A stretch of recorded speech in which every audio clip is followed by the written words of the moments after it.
Hello, everyone. My name is Matt. I'm your game master for the evening, and welcome to Telling Tales.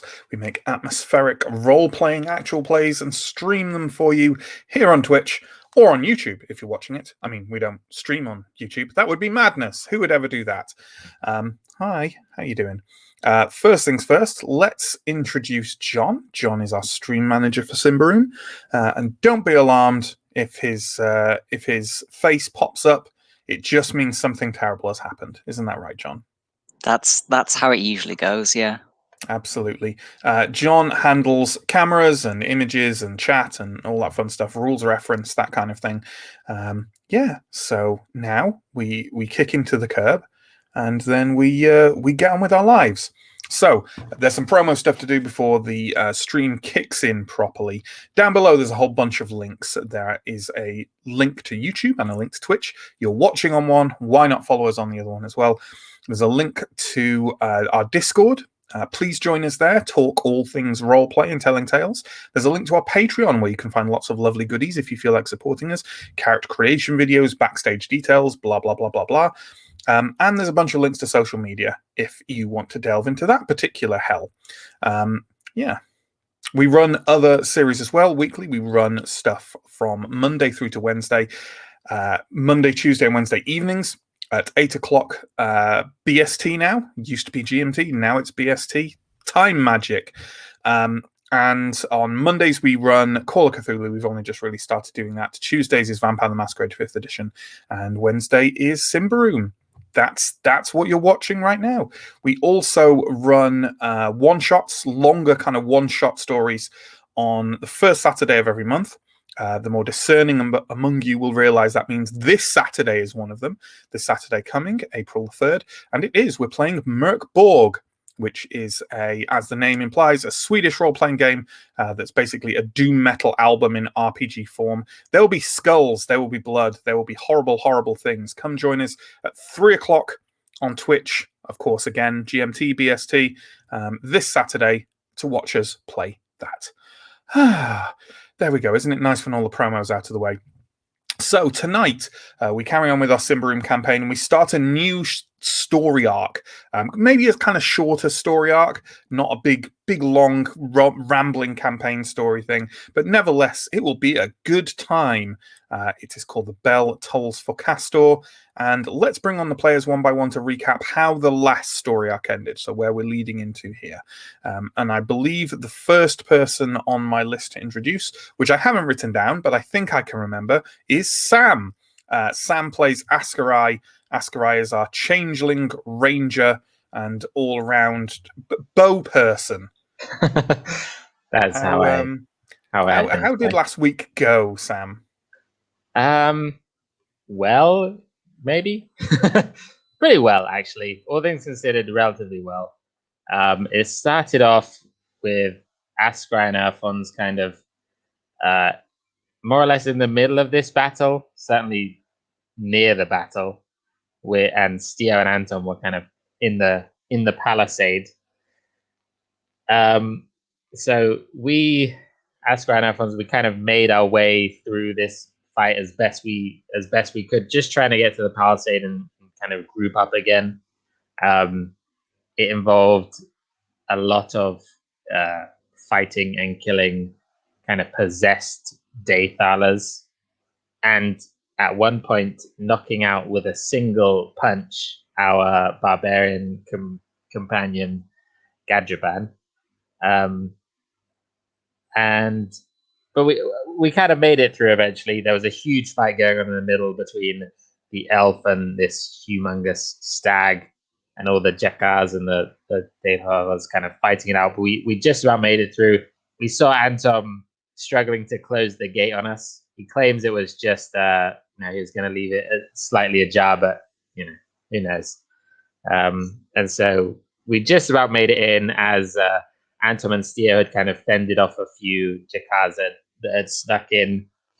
At which point we were told very helpfully to brace the gate by Stio. Absolutely. And on that note, because obviously when you're asked to brace a gate, nothing dramatic or violent ever happens. So speaking of dramatic and violent, let's bring on Mike, the most dramatic and violent man I know. Mike plays Anton, who is a Theurg of Prios, a holy man of the sun god, mostly given to healing and studying, but sometimes also given to things far worse than that. Mike, why don't you tell us about the Hunger Wolf, Mike? So, yeah, we braced up against this gate, and suddenly we were flung aside as something came barreling through the gate. It was a massive hunger wolf, just a very big wolf, basically. And it was angry, very, very angry. And hungry. And a wolf. So it started a fight, and it did some pretty serious damage to Steo. And Earthons, our less forgotten goblin companion.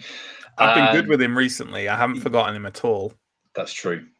Well, he said he wasn't forgotten in this last session because he got pretty hurt, I would say.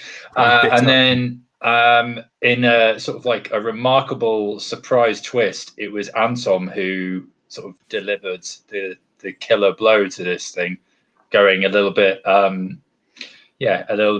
crazy and just wailing on it with his flail.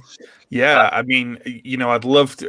I think everyone who was there would love it to have been one killer blow, because watching Anton in his torn up robe absolutely hoof it in the gonads with his flail and then slowly smash its head into pulp, probably didn't do a lot for anyone's sense of well-being. I doubt that. So anyway, that was the end of the Hunger Wolf. But there was still a battle that was going on outside. That was between the ancient hunter and the stag, this kind of mythical, semi-mythical being, I suppose, that we've seen in the area.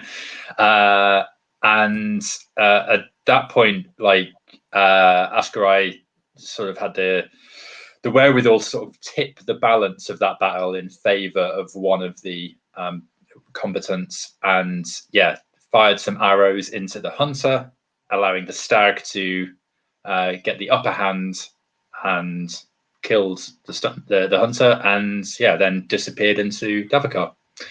And that was sort of the battle over. Absolutely. The remaining entranced Dathalas slowly coming back to their senses, the Jakars fleeing into the forest alongside the stag, and the barbarians of Clan Karahar coming forward with the land seemingly no longer a taboo place for people to be kept in. And let's bring on our final player, Chris, who plays Steo, our grizzled Ambrian veteran and town guard. What happened in that aftermath, Chris? Well, the first person we came across was Godribalgo, of all people, and picked him. He had returned to normal, thus confirming that the possessed people were freed. And then we were approached by the witch who we had some dealings with, the witch of the Karahar tribe, along with our iron-ringed informant who ran the shop, and our large ogre who was her eyes and ears on the inside, and just was told that what was kind of that we'd done good, or at least that we'd done something, and that we were free to leave. And while the evil had not been banished from the place, it had certainly been set back a long time. So off we trudged towards the edge of the forest, heading due south. We kind of gathered some of the other people who were coming back with us, for lack of a better party. I believe the surviving barbarians are our friend from the shop, and Godribalgo. I don't think you travelled with it's Gijabalgo, and I don't think you travelled with him. I think you just travelled with Semmel, the kind of Iron Pact member, who also thinks that you are in the Iron Pact. And Vikma and Gadraban, because sadly the third companion, Relnara, had been killed during the slaughter. Well, we did eventually break the forest, and saw open skies for the first time in a long while. And it was there the session ended. Absolutely. So there we go. That wrapped up Fever of the Hunt. And now we have a new story. How exciting. So our tale picks up 2 weeks after we last left off. About a day's time out from the southern edge of Davokar, you happened upon a village called Steadfast, which Semel informed you was a very good place to rest. It was very friendly. It was known as a kind of village where travelers and tradespeople often passed through. So it had a fairly decent inn. This proved true, and it was, in fact, so comfortable, and you were so relieved to be out of the forest that you just decided to stay for a couple of weeks. You're fairly flush with cash now, and absolutely, why not heal up slightly? As you stayed there, you noted that there seems to be a lot of people passing through into Davokar from here. Just to the south of where we are, and let's bring up a map right now, why not? Just south of where you are, you've come out of the forest quite a bit further east than you had perhaps intended. You came out just to the north of Kastor. You see where Kastor there is to the east of Thistlehold in the center. Kastor is a fairly large, in Ambrian terms, it's a city, and it is known as another place from which treasure hunters and fortune seekers find their way into Davokar from Ambria in general, but nowhere near the level of notoriety for it as Thistlehold, but still. And essentially, Semel had suggested that you stop at this place and then perhaps travel south the relatively short distance, a day or two it will take you to get to Kastor, and from there, the road west will lead you straight, more or less, straight to Thistlehold. While you've been staying at this inn, and what I will do, I know we haven't kind of cashed in all of our ill-gotten gains just yet.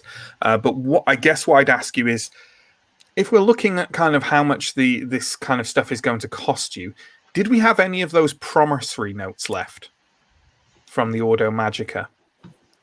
Remember back in those times when your worry was having enough cash to go into the forest, not getting out of the forest with your head still on your shoulders? I'm not sure if we did or not. I was not taking count of those. I believe I specifically left it to one of the numbers people. Well, it's interesting because I've got counts of like equipment and other things, but I don't have a list of how many promissory notes we have. Do you remember how many there were? Fonz's responsibility. Do we remember how many there were in the first place? Wasn't there like a ridiculous number? There was definitely 5, and we gave one. I think there was 5, and you gave one at first to the River Maiden. Yeah. But then that was given back to you because of the help you provided.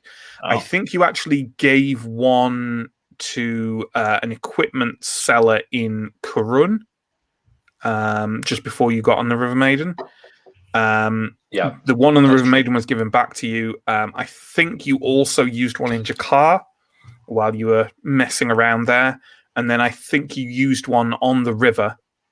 The couple of barbarians who were selling some equipment on a jetty by the Earth Towers. So I think you've used 3. Would you like to use the next promissory note? Would you like to have stayed here by use of a promissory note? I would be entirely up for that as Steo, 100%. If we think that would be covered by a promissory note, because we're very much on our way back and we're very much staying longer than we need to, right? I think I'll be making it abundantly clear that if needs be, I will forge some other reason for it to have been spent here. I mean, to be fair, the Ordo Magica owe us at this stage. You do need to heal. Like, you do need to rest and heal. Urfons took a nasty blow from that Hunger Wolf, and Steo's arm nearly fell off. Like, it was, it was grim stuff. So I think I think that's perfectly reasonable, which leaves you with 1, right? So there we go. during your stay here over the last 2 weeks, nothing of kind of huge significance has happened. You've mainly been spending your time enjoying having a quiet drink in the inn where you're staying, maybe short walks around the village. Briefly, you saw some individuals from Cylindra's Hope pass through on their way south. Specifically, you were, I suppose, pleased, depending on how much you liked the character. Gijabolgo did pass through with a number of other Dathala survivors, and kind of greeted you briefly in the inn, stayed a night, and then said he was going back south to his family estates, which is down near Indaros, you think. So seemingly he survived. And now 2 weeks in, I suppose before we go into anything that might happen next, is there anything that you three will want to have achieved in those 2 weeks? Anything you want to go through? I don't know if there's any XP you want to spend. It's an opportune time to spend some XP. I don't know if you've got any saved up. Not that I can cash in at this time. I am saving up for that 3rd level in Polearm Mastery, which is going to be a long time yet. I do have a bit, but I should probably also save up for a 2nd level in something. Yeah.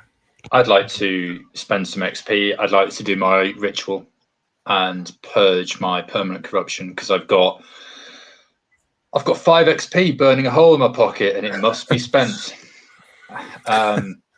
I'm surprised you have 5, given how I know, right?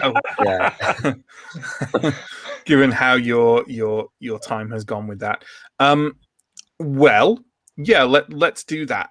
We obviously it's quite a dramatic moment to carry out this ritual, but we have already seen it carried out. Sure. I'm assuming Anton is going to go somewhere private to do this and not terrify the inhabitants of this village. Just in the middle of an inn, just wading into the hearth. Sure. Yeah. No. Yeah. Very much somewhere private. Sure. There's let's say there's a quiet valley nearby where you can set up a campfire and I might invite our barbarian chums to join if they wish, because they were sort of interested in it before. Absolutely. Vikama politely declines. He's mostly been in his cups since you've arrived here in this inn, but Gadraban says he will go and see the power of your god at work again. Are you inviting either of your other 2 companions to go? I will tell them that I'm going and what I'm going to do, and they are welcome to watch if they would like, but there is no obligation to. I think despite my Steo's normal desire to not get too close to Anton, I've been in this town a long time, and I'm probably pretty bored, so I'll go out under the auspices of guarding. It's been a quiet 2 weeks. Why not watch a man set himself on fire? 100%. Why not watch a man I don't like particularly set himself on fire? Never said that. Just said you're my least favorite friend. The key word here is friend, Mike. Yeah. I mean, there used to be 2 people above you, but one of them is buried alive. So, I mean, you're on the up. And what does it mean to be a friend of Steo, given that the number 1 friend, Chris Forgot, died? So, not once, but twice. So, you know. How about Askarai? Are you heading out for it as well? I think I would go, partly because I still don't fully trust this ritual and would want to be there in case it seems like Anton is just burning alive. And in case Anton just fucking goes up like a burning thing. Yeah.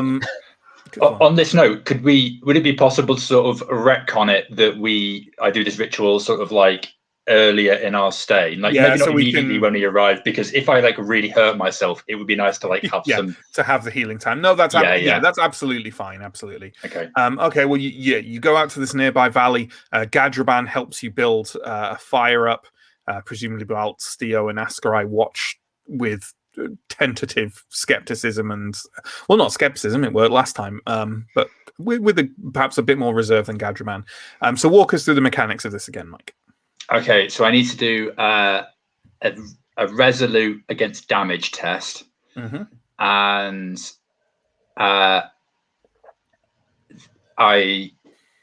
on, sorry. I think you spend the XP first, right?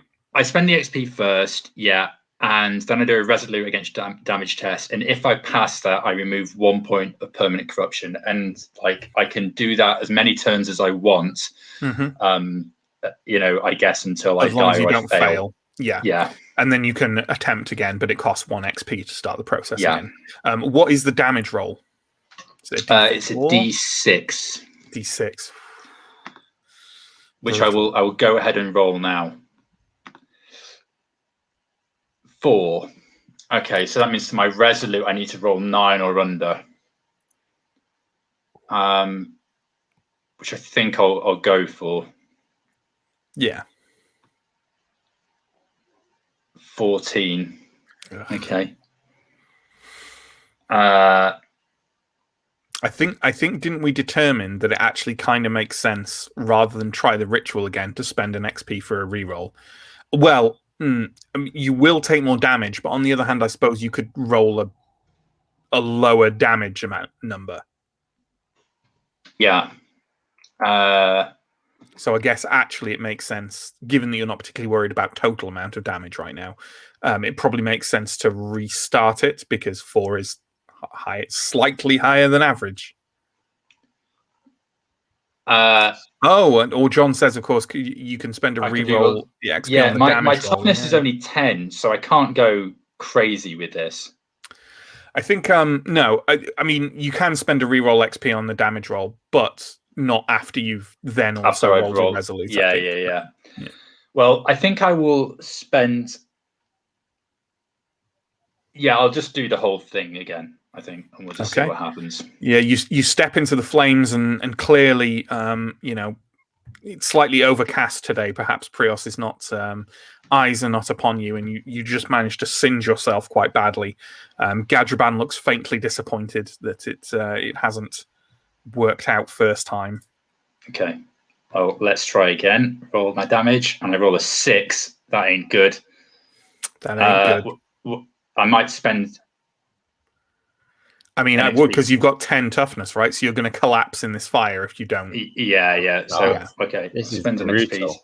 Yeah. To re-roll that. You could have just taken a knock back the water of the dust, couldn't you? Yeah, I could, but that doesn't seem like. No, this is far more characterful. Yeah, exactly. I roll a 1 this time. Okay, so I need 12. Much better. Or less on my resolute roll. And I roll an 8. Okay, great. Hey, nice. There we go. Fantastic. So what happens now? Do you make another damage roll? I guess if I want to, yeah, but my permanent corruption is now down to 2, and my threshold is 7. I think that was what we agreed is that's like the safe point, because I'm not going to tip over. Yeah. As long as you only cast one thing per scene, you're fine. Yeah. So I think I'll leave it there, because otherwise I'm just going to burn through XP, and I'm going to. Yeah. I just didn't know. I didn't know if like the next round of against, do you have to roll damage again? I don't know actually. I don't think it's particularly clear on that. I think I have to do the whole test again. I definitely don't think it's the whole test again. Hold on one second. What is it called? It is called Purging Fire, I think. Purging Fire. Well, I would scroll through, but as usual, my Adobe just freezes at the slightest inclination of me wanting to use it. For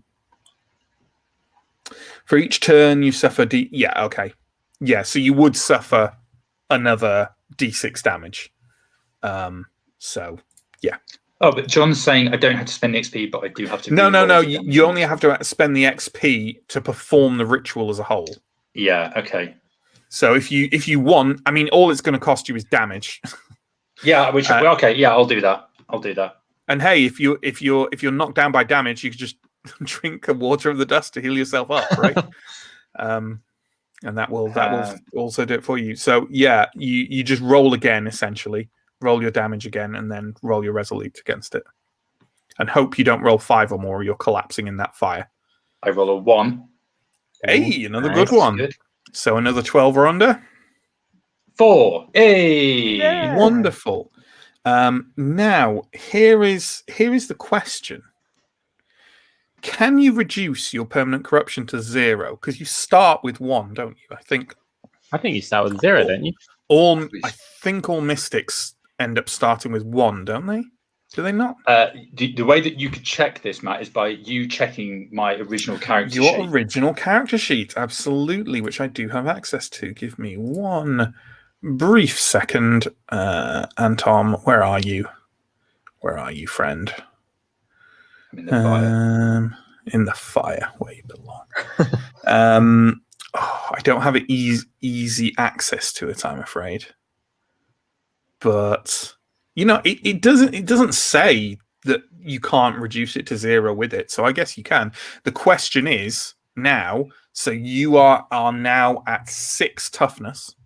So if you roll 4 or more on the damage for staying in, then you're going to collapse in the fire. I mean, there's no exact rules for what happens should that happen. But what I might, I feel like I should give you a warning of what I might do. Sure. I think if you collapse in this fire, you're going to start this story with some damage. Like, I think that's reasonable, right? Yeah, that's fine. And I think I'll leave it there. Sure. Yeah, that works. Sure. So are you down to 1 then? Down to 1 corruption? Down to 1. Nice. Lovely stuff. And it only cost me, the equivalent of a whole new ability to be able to do all of that. So sure, and but like 10 points of damage. Permanent corruption is meant to be difficult to remove. So, yes, you emerge from the fire. Definitely burned, nowhere near as badly as you should be, and you feel cleansed. You almost feel like a new Antom again. At least you feel, refreshed to before when you left for Davakar, and the horrors and the darkness that the forest held for you.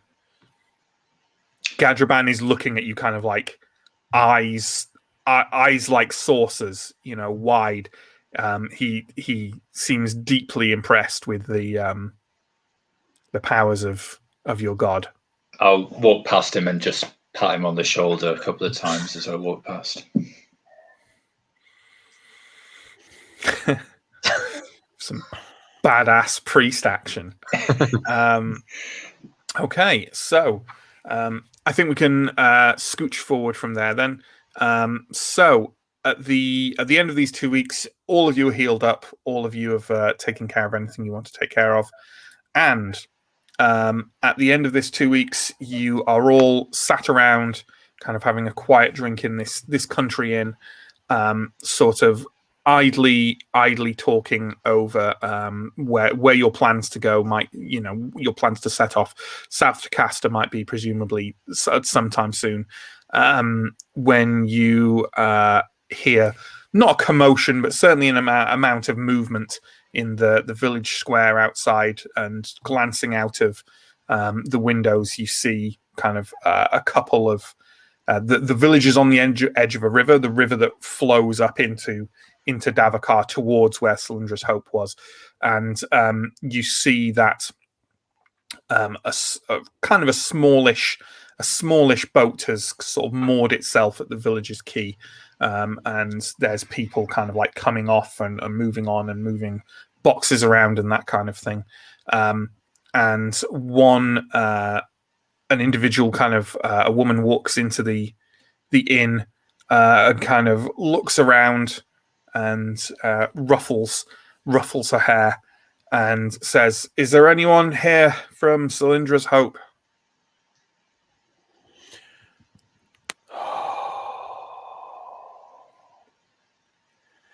Aye, what do you need? Have you got? Did you have any authority there? Absolutely not. No one had any authority there. Right. I've got a lot of orders for deliveries up there, and apparently it isn't there anymore. Oh, you're the supply boat. That's right. Oh, you were our ticket out of there before we managed to get free of it. I can't imagine there'll be any reason to sail up there now. Frias tits. Okay. That's my line. Is there Well- at least... fine. She digs into a satchel she's got at her side and gets out a number of... They look like kind of delivery orders, but there's also a number of what look like kind of envelopes in with them. And she kind of calls out, are you the only ones? Is there anyone else? There are a couple of Daythalers who have been passing through over the last couple of days, and they kind of raise their hands as well. And she nods and says, all right. And she reads out a list of names. The second to last name she reads out is Semmel. Is Semmel still here? He is still here. He's traveling with you. Is he here in the bar with us? He is. He sat with you. And he Okay. goes, oh, yes, that's me. Semmel, to refresh, is a fairly youngish man, somewhat green and naive, with just a mess of brown hair and dressed quite, just kind of sort of well dressed but in a conservative, functional way. And he ran the trading post back in Cylindra's Hope, and is also secretly a member of the Iron Pact, the group of individuals who seem to have some concern and authority over the safety or trespasses in the forest. The woman says, oh, right, well, at least that's one thing we can deliver. Passes him an envelope, wheels round, walks out of the inn, and out of our story forever. So none of the other names called out were any of the No, you didn't recognize any of them. Okay. No gossip for us. Not even of the individuals sort of in that sort of note that we found, the letter that we found from... No, nothing Okay. like That's that. what I was hoping for, in fairness. Yeah. No names you recognized at all, apart from Okay. Semmel's. Semmel cracks open the envelope and starts reading. It doesn't seem to be a particularly long letter, and he kind of wrinkles his brow at the end of it and stands up sort of abruptly and says, excuse me, I just need... Yes. And walks out of the front door. I'll kind of give Ascarai the eye and... Well, I was thinking it might be time to let Semmel down about my membership in the Iron Pact. Nonsense. Never let a good cult go to waste, Ascarai. He did mention that I think he said he had written for help. So perhaps this letter is some kind of reply along those lines. Yeah. Anyway, you're the one he trusts the most, and I mean, if nothing else, he has enough money to maybe get us some gainful employment in the future. I think of the Southerners we've met on that decrepit hill, he might be the best one to keep contacts with. All right, I'll see if I can find him, I guess. I don't really like doing this longer than has been necessary. Feels like at some point it's going to come back to bite us. That is why we tend to avoid stealing other people's jewelry, though. Well, From morgues. Asker, are you going to go out after Semmel and have a look around for him? Yep. Okay. You head out and take a look round. You eventually find him he's sat on the quayside by where the traders are loading up their ship again, apparently to just go straight back to where they came from. And he's kind of sat on the edge, he's taken his shoes off and he's kind of dangling his feet in the water and just kind of staring down at the letter. I'll just approach him and... Is everything all right, Semmel? Bad news? I think so, but I suppose I don't really know. Here, he passes you the letter. We can put it up on screen. Could you read it out, please, Sam? Dear friend, a long time has passed since we met, but never think that I've forgotten or found someone I trust more. Kastor is dark, and after the witch burning, the shadows seem longer than ever. Now I am alone again. After many lengthy investigations, I believe I know what happened and who's behind it all. The guilty ones must be punished, but how do you punish those who everyone else believed to be free from blame? I don't know where you are, what you are doing or planning, but I beg of you, come to my aid. Dada. After you're finished reading, he kind of takes it back and looks at it again and says, I grew up in Kastor. Dada was, well, we were both young. You know how it is. And do you know much about this burning, or what they're referring to? There were sorcerers burned there 3 years ago. I didn't know she was in any way involved with that, or I don't know much about her since I left. This, he gestures with the letter, was forwarded for me back from, well, where I work in Thistlehold. I suppose it found its way to me there. Well, we're not far from Kastor. He nods and turns to you and says, Askarai, you granted me great help back in Cylindra's Hope. I know perhaps it didn't work out the way we'd intended, but if Dada's in some kind of trouble, might I ask you and your companions to help me again? I would hate to see any harm come to her. Well, I'll have to talk to them, but my understanding is our way to Thistlehold lies through Kastor, and I think at least stopping by to see your friend would be no trouble to us. Yes, that seems, well, yes, very excellent. Thank you. He kind of clambers to his feet, which are dripping water everywhere, obviously, and tucks the envelope away and says, and I don't suppose we could, well, I don't know how long ago this letter was written. Yeah, we've been here long enough in any case. I'm sure my companions will be eager to head on as well. He nods and walks back to the tavern with you. Back in the tavern, I don't think we need to role play the conversation you just had, but he's happy to share the letter with Steo and Anton and Gadraban and Vikma are there as well, and Erfons. Hey, and yeah. So free to discuss any of it.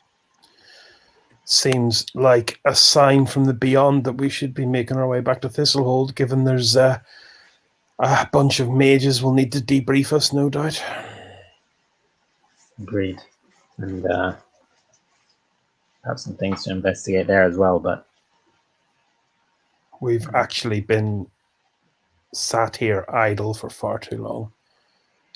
I can't drink I away. agree. It is time to move on, and I'm happy to head back to Thistlehold by way of Kastor and spend a short time there helping Semmel with what he needs. Quite. I suppose I should go and see if this armor still fits. You're on mute. The two barbarians, the uncle and the nephew, kind of glance at each other, and Vikama says something quietly in Odav, too quietly for you to pick up on, Anton, and he walks. Vikama stands up, walks over to the bar, orders a large kind of round of drinks for everyone, the most alcoholic thing they have there, which is in a countryside inn like that is probably cider, I'd say, something like that, and kind of brings them all back to the table. Takes his flagon of cider and just necks it back in one shot, puts it down, and kind of nods to the table, and kind of walks off, kind of up to your rooms. Gadraban says, "My uncle, well, we will part ways here." It was good fighting with you both. I feel the same, and I would go with you further to Kastor, other places even perhaps, but he and Relnara, it was quiet, but they shared something. I fear he is not in the mood to travel with more companions. Be careful if you're going back to the forest. We never did quite learn what happened about the Odav uprising. We will travel west from here, I think. Overland, maybe Thistleholds, maybe further, and back to our lands by a safe route. Did we get the name of FNA's village, actually? I don't think we did. No, I don't think we did. Okay. Are you aware of... do you have the name of a small settlement? It was about an hour north of Jakar, just on the river. Don't make me make it up. I need this. I need some closure for that character who I keep forgetting. There is, let's say it's just called, in the Odav language, it's called Lakeside. And I get this name from him and go, okay. I'll clasp him warmly at the top of the arm and just say, I'll pray for you both. If you're in this hold, you could come by the Witch and Familiar sometime. We're often there when we're in town. Yeah, look us up. We'll happily work with you guys again. Gadraban stands, kind of finishes off his cider, sort of says, "Well, it would be a pleasure to fight alongside you once more. Not against you, eh?" He kind of taps Askarai lightly on the shoulder, which like knocks you forward a little bit, and sort of kind of rubs theatrically at the side of his jaw, and then kind of walks off. And Vikama and Gadraban are out of our story for now.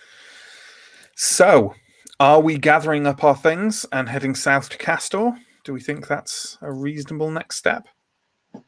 Indeed. Yeah.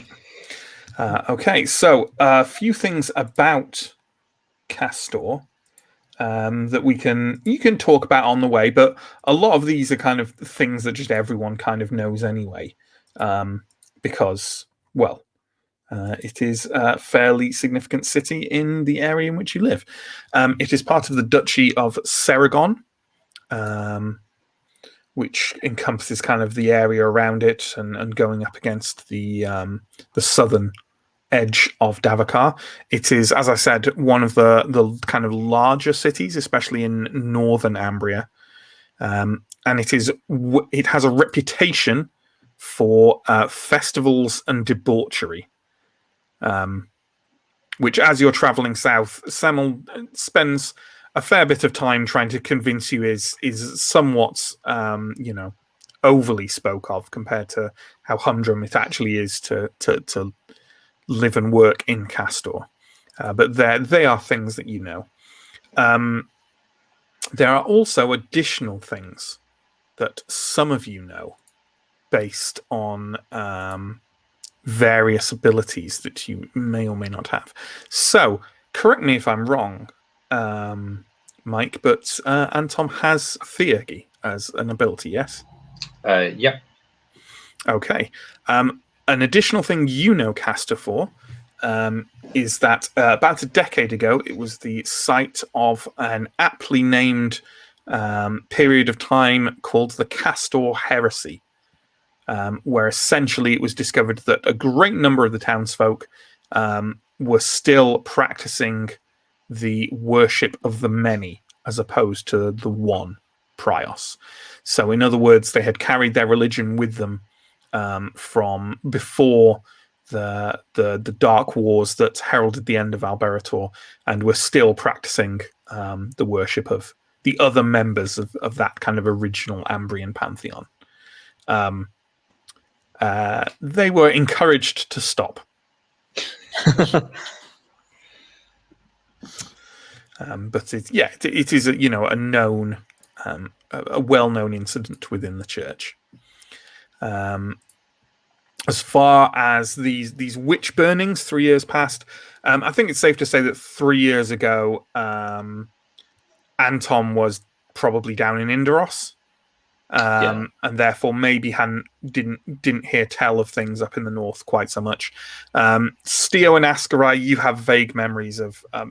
Witch burnings they're not a crazily rare thing to happen in Ambria, especially on the northern edge where corruption, either real or claimed, occurs. And you have vague recollections of that as well. Just a question about like witch burnings in general. Is it like literally kind of barbarian witches are burnt, or is it like kind of sorcerers? It is more kind of sorcerers, demon worshippers, corrupted cults, stuff like that. Yeah, the name is a bit off-putting. It's not, generally speaking, barbarian witches. Although absolutely the church would burn a barbarian witch if they thought that they had committed some kind of corrupted evil. Okay. But you're unsure of the exact specifics of it, but you vaguely remember perhaps hearing about it 3 or so years ago, which would tie in with what the letter stated. As you travel, and it's only 2 days travel and quite pleasant. Are you asking Semel anything further? Or are you trying to discover anything more about Kastor? Yeah, I'm gonna, because Steel has never been to Kastor. It's actually weird because he would have run caravans for most of the cities, but Kastor has always eluded him. So I'll be interested to find out about the taverns and where we'll stay and what the kind of districts of the city are like. I say city, it's probably quite small. By our standards, it's certainly very small. And it is smaller than Thistlehold, but not by a huge amount. Certainly a lot smaller than Indaros. So he talks about it, and he talks about kind of how, as in the years when he left, it had started to gain not only its reputation for kind of festivals and debauchery, which again he says is widely overstated, but also it had started to pick up the kind of offshoots of that business from Thistlehold of fortune hunters and treasure seekers and the like going north into Davakar. But otherwise, it's not a particularly notable place. The Duke of Seragon doesn't actually live there, even though it's his duchy's capital. He lives in a palace further to the south, apparently mostly spending his days drinking. And the main thing Kastor is known for in the area is its ancient bell tower. That the citizens just kind of barely notice that it's there, but it is one of these things of kind of a relic of an earlier time, perhaps barbarian built outside of the forest, and kind of these sort of places that have lasted the ages that have been built by the barbarian clans are sort of few and far between. There are a couple of them in Thistlehold as well, but not many elsewhere. And as he mentions this, Anton, you remember quite a common tale about the specifically a kind of a local myth, as it were, a tale that's often passed around in various different places in the former barbarian lands, but one which is often associated with Kastor, perhaps simply because it has a bell tower and the tail features a bell. And to while away the time as you are roaming through the northern lands of Ambria, might be a nice idea to tell the tale to your fellow travellers. How about that? Yeah, sounds good. Okay, I will pop it in the private chat. Okay. The Dragon and the Bell is a cautionary tale. Various versions of the legend are told amongst the barbarians of South Davakar, and in the dwarves' account of the story, the bell is claimed to have been forged by their ancestors in Symbaroum. In the general version of the legend, the main characters are a dragon, a witch, and a barbarian chieftain. The chieftain established a mine to rob the earth of its iron, thus luring a dragon to the area. His witch then recalled a bell in the deep of Davakar. Sorry, I didn't realise it clipped off the end of the thing. There we go. His witch then recalled a bell in the deep of Davakar, one that allegedly had the power to repel monsters. The chieftain retrieved the bell, and with its help, the dragon was shackled and slain inside the mine. The chieftain fell in battle, but the witch survived, and she hung the bell in a tower to protect against future monsters. She mounted the chieftain's axe, still stained with the serpent's blood, in the longhouse as a reminder of what awaits those who greedily pursue the earth's riches. So, as I say, a general cautionary myth that's often told around the lands of the barbarian clans, especially around sort of northern Ambria and southern Davakar, but it's often associated with Kastor because Kastor has a big bell tower with a big bell on top of it, evidently built by barbarian clans. So, is there anything else you want to talk to Semmel or each other about as you take a couple of days to travel down to Kastor? Is Kastor walled or is it open? Semmel says it is indeed walled. It has relatively mighty stone walls. Oh wow! A rare thing in Ambria. I'd like to ask Semmel a bit about how long it's been since he was there and how he knows the Dada person and. He says it has been about 4 years since he set foot in Kastor, since he left to kind of make his way on his own in Thistlehold.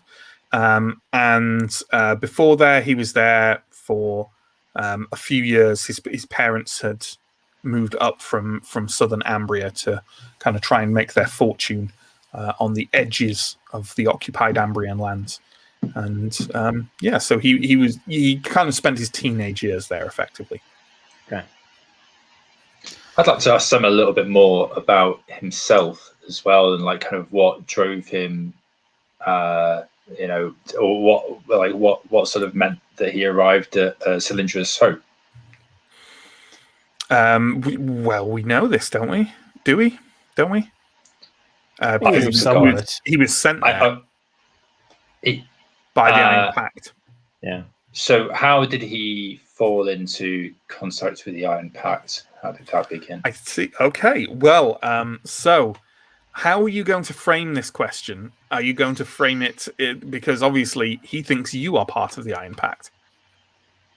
I don't think he thinks that Anton is, though, right? And like, I think he's fair. He seems fairly convinced that you're all members of the Iron Pact.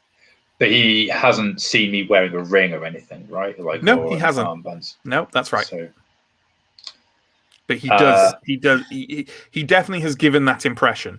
He doesn't. He has spoken of these things in front of you without any concern over the fact that Askarai, whether Askarai is there or not. I don't want to invite like questions back to me that I don't want to answer, so maybe I won't ask that. You've shut me down. Fair enough. Fair enough. I would.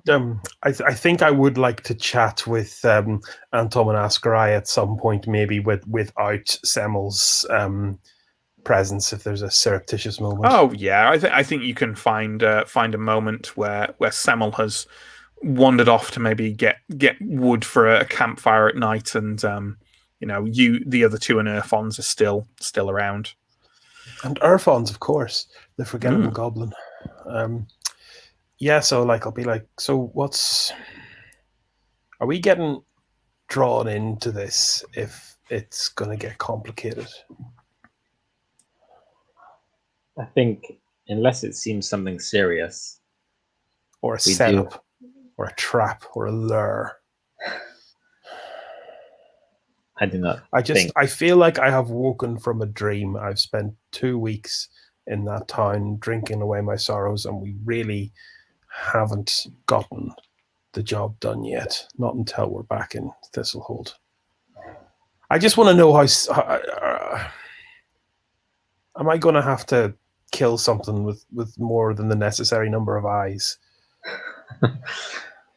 I don't think that we have made any enormous promises to Samuel. I think that we've told him that we will, we'll help him. We'll do what we can. That doesn't mean that we're going to put our bodies on the line for him. We can just merely investigate what is going on and help him understand what is going on and what has happened. And we can get out of there if we have to. Yeah, I think we certainly do have business back in Thistlehold. This is definitely a stop on the road, but remember we have stuff to cash in, a lot of stuff to cash in. And while I'm never a man to turn down a job that might pay well, we got stung pretty bad at Cylinder's Hope. I didn't get that nice spear I had my eye on. No one really came out of that up. I nearly lost an arm. Irfon's nearly lost the rest of them. Yeah, it was bad. These things are only easy till they stop being easy, suddenly and bloody. Like you say, we have to get back to Thistlehold. But my one concern is we learned there about these Dark Lords still existing. And that's another thing. What has happened here seems to somehow be tied to these witch burnings, and yeah, something to investigate. That's not something we should be doing on our own. You go against the Dark Lord, you go with a fucking army, son. Well, at least to try and understand what it is that might be happening here. If it seems serious, but I mean, we can see what we think once we know a bit more. And do you know what else? The other thing we need to chat about is this Iron Pact thing. Because, Askra, you deny all knowledge of having joined this group, even though you've totally joined the group. I know I've said it before, but I just want it underlined, like, we're at cross purposes with that group. We all have interests in keeping unkillable ancient deities well within that forest where it'll cause the least loss of life. I've seen enough death in my time, and I think, depending on how much we get scalped when we get back to Thistlehold, I think we might have made enough money here. So what I'm saying is, learning more about these guys, not as a threat to be avoided, but as potential allies to call upon, is what I'm getting at. You mean the Iron Pact? Yeah, I do. I would be cautious about considering them allies. So far, I have been killed by 0 elves, and I think a half dozen possessed Ambrians have tried to kill me. You think that the Great Hunter would not have killed you given the chance? No, but there's plenty of other stuff that would have killed us as well. What I'm saying is we should never have taken the job to go into the forest, and I think others should avoid going into the forest as well. It's about protecting life. F&A, it didn't make it out because she drew the short straw on the lottery of that goddamn forest. The forest is dangerous, but what right did the Iron Pact or these elves have to say that others can't go in there if they wish to risk their lives? It's not that they're risking their lives, though. That's the thing. The Crown didn't consult or ask permission before it turned people into flesh abominations. There's things in there that are just too risky. There's things in there we can't understand. things now we might not ever be able to understand. I'm just saying, like, if I had to choose a side, I would vote for the side that's trying to keep us the safest. I think there are things outside the forest that have caused an equal amount of harm, and you should know that of all people. Yeah, and we left all of those on the other side of the mountains until we Not all of them. until we find that bloody letter. Look, I'm just saying, just let's not burn that bridge unless we have to, yeah? Urfons kind of stands up to his feet and kind of he's been kind of chewing on some kind of root he dug out of the ground, and he kind of takes it out of his mouth, rolls his tongue around a little bit before flinging it into the fire, where it spits and starts sort of giving off an odd green flame, and says, "My brother was with me the first time I went into Davakar. Took, you'd think I'd know how many.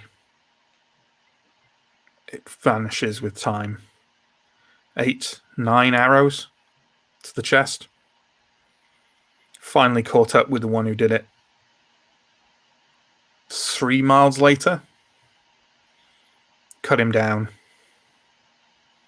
Elf. Iron ring. Just like that one you're wearing. I'm not saying they're all like that, but I'm saying you'd be right to be cautious. I'm going to find out where that young fool went off to." Yeah. He walks off in search of Semmel.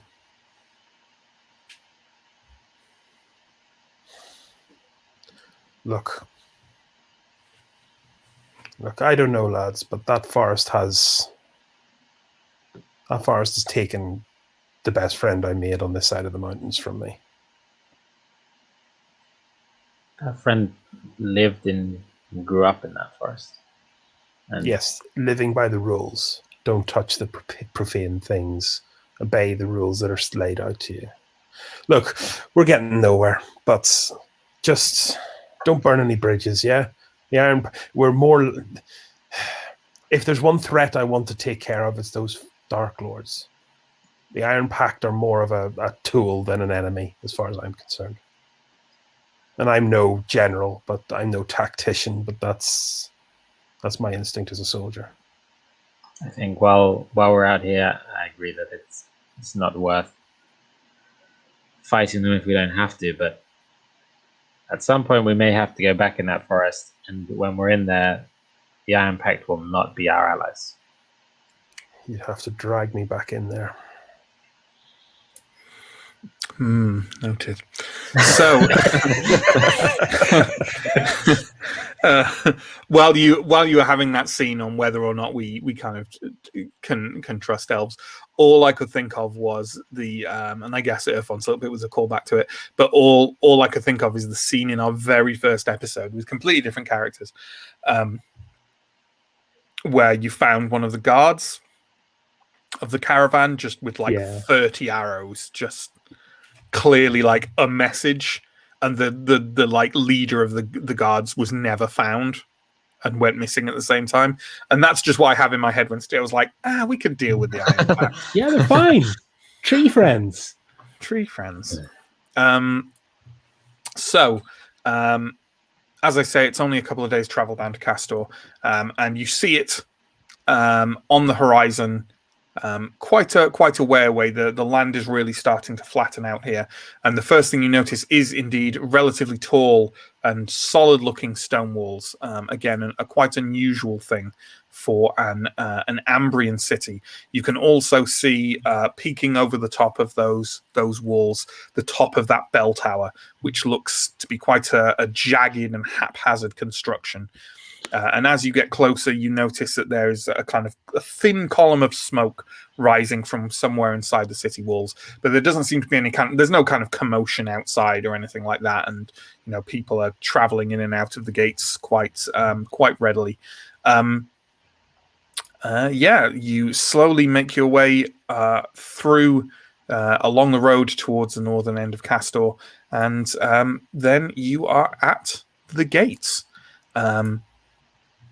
There are quite a number of somewhat dour-faced guards on the gates, more than you would normally expect.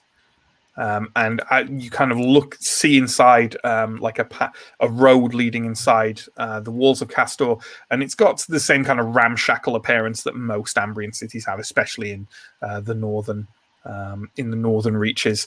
But definitely a bit more, maybe a bit more civilized than Thistlehold. That's not hard.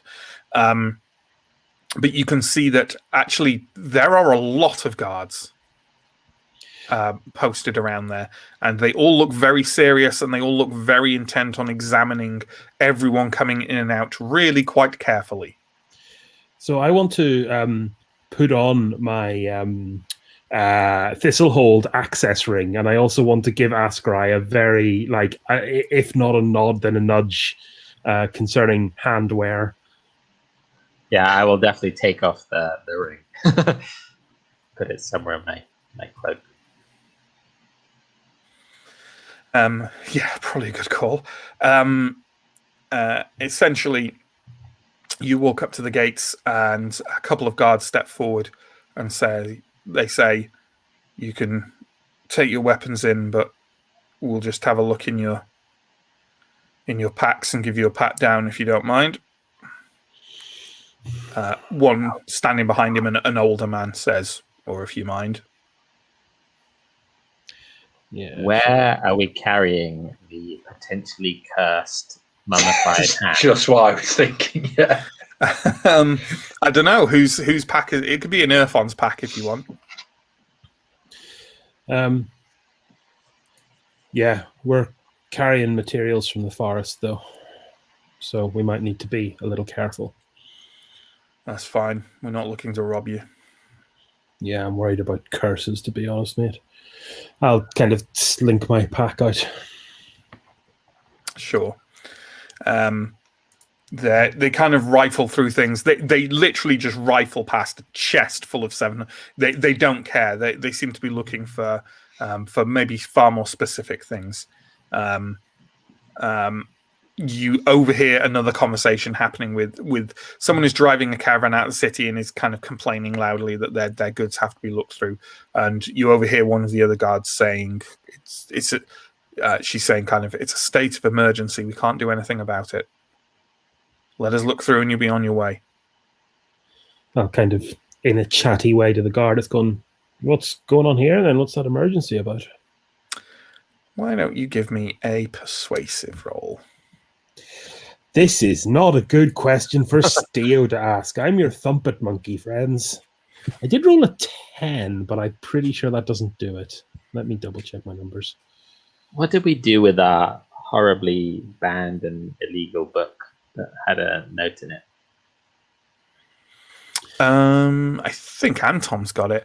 Yeah. It is technically a heretical book, but your average city guard will just go, it's a book. Good. They probably won't even be able to read the title. So I failed my roll, unfortunately. Needed a 7. The young man kind of rooting through your pack grunts and says, it's not a matter for outsiders. All right. Is anyone else going to have a go? Then. I don't like doing the thing where we run through everyone rolling all at once, but I feel there's room there for someone to go, oh friend, we are merely role play adventuring travelers. I'll ask, as a man of the cloth, if there's anything that we should be concerned about, if there's anything that we should be worrying about. Fair enough. Why don't you give me a persuasive roll? You know what? You can take a +1 to it because Steo already tried. So I failed. Rolled 16. That's it. I was trying to get Sam to do it because his dice aren't cursed. Yeah, but my persuasion is like awful. Seeing as my persuasion roll failed, can I flail him in the gonads until he tells us? And then smash his head apart repeatedly. Yeah. Make the roll. No, he just kind of he shrugs and says, "Look, it's nothing. Look, I'm a man of faith, but maybe if you want to talk about it, go talk to the priest, the sun priest. Okay. I presume that there's like a temple that is. Yeah, Be there'll fairly almost easily certainly found. be a sun Yeah. temple that you'll be able to find with relative ease. In the meantime, I feel like let's give Steo and Askarai something to do because Antom's maybe had a bit more of a back and forth here. Steo and Askarai, why don't you give me vigilant roll, please? Vigilant rolls, and tell me not only if you succeed. It's like you're basically making a normal vigilant roll and a vigilant -5 in the same roll, okay? And tell me which of those two rolls you would have succeeded on. The normal one and one at -5. Neither. I succeed on the easier one, not the On the harder one. easy. Okay. You do notice that there are quite a few members of the Town Watch here. Some of them seem to stand out from the others. Not only are they not communicating particularly with the others, but each of the ones that is kind of standing apart and is quite silent and isn't really taking part in the duties of the others has some kind of blue detailing either on their armor or on their weapon, whether it's just kind of a blue ribbon tied around the haft of a spear or kind of one of a small part of a pauldron is painted blue, that kind of thing. I might, under my breath, ask Steo if he... What's with the... anything about the blue guards? I think Steo could be the most likely to know this. So you know what? Give me a cunning roll at -4. Oh my god. 11, 10, 9, 8, 7. Let's go. 11. No, you don't know. I would like to make something up though, because it's Steo and I'm quite prideful about my military past. Sure. Yeah, go for it. If you ask me, I think they might be the Queen's men. I don't think they're regular guards. It's true they don't seem to quite fit in with the others. Just smells like trouble. Yeah. Once your packs are all ruffled through, you're patted down a bit, and you're just waved through the gate. As you walk into this first kind of like a street on the northwest edge of Kastor, you notice, as I say, again, quite a few guards posted around. Some of them with that blue detailing, some not. The atmosphere of the place. Kind of, as a stranger entering a city, you'd normally be stared at. But here, people are kind of slightly avoiding your gaze and each other's. And there's a kind of, not a tension to the air, but something on the edge of tension. As you walk through the streets, Semel says, well, I suppose we better find a place to stay. I could see if the Rusty Dragon is still open. My parents knew the innkeeper there, and it's as nice as it gets in Kastor. It might cost you a little bit more. Sure, why not? A little bit of luxury after 2 weeks of luxury. So he leads you through the streets of Kastor, and you know what, John? Why don't we get a little map of Kastor up, just so we can start to frame ourselves on the geography of this little settlement. Massive. So as you see, that northwest gate, the two little red blocks, that's where you've come through, and you're kind of heading straight down that long road now, heading towards the southeast. Ahead of you, opening up, is kind of a small square, and I don't know if you can see that sort of kind of very rectangular building at the end of the street you're walking along, but as you walk up to it, it seems to be a very large longhouse, which is quite a common place for kind of a common structure for official buildings to look like. There are several ones that look like that in Thistlehold as well, and there are quite a number of guards posted outside it. Yes. You head toward you turn to the right and walk towards what is a kind of larger square, kind of that central open area. Is basically a large town square. There's a market going on. There's the things you'd usually expect. On your left, you pass by what appears to be an extremely loud and bawdy tavern, which has a sign outside it that has the chieftain's bell written on it. And then ahead of you is easily recognizable, because they are more or less the same structure everywhere you go, is a sun temple. This sun temple had a slight annex off on one side of it. A lot of them have it where it can be like an area where the novices live, or sometimes where the stabling is, and things like that. I say had because this annex appears to have burned down and is the source of the thin column of smoke you saw as you were approaching Kastor from afar. Semmel leads you past that and then down that central north-south road through Kastor there. He leads you kind of in a southerly direction down there until you're about halfway down, and then on the left he points to what looks admittedly like quite a ramshackle inn that was built probably when this town was settled, which, although not that long ago, presumably 15 years, 20 years, something like that, a lot of the buildings that were first put together by the very first wave of Ambrian settlers, let's say they weren't really building with permanence in mind. And much of Thistlehold is this way. Kastor seems in a better state generally, but this building is notably, sort of nearing its last legs, in desperate need of renovation. It does, however, have a very pleasantly painted sign outside, the Rusty Dragon, which shows, as you might imagine, a rust-coloured dragon. God, There are looks like pleasant it's gonna fall. smells wafting out from it. Looks like it's going to fall to pieces, Semmel. We're paying a premium for this. Oh, it's much better on the inside.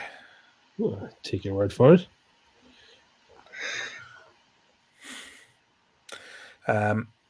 You head in unless there's any objections, and it is indeed much nicer on the inside.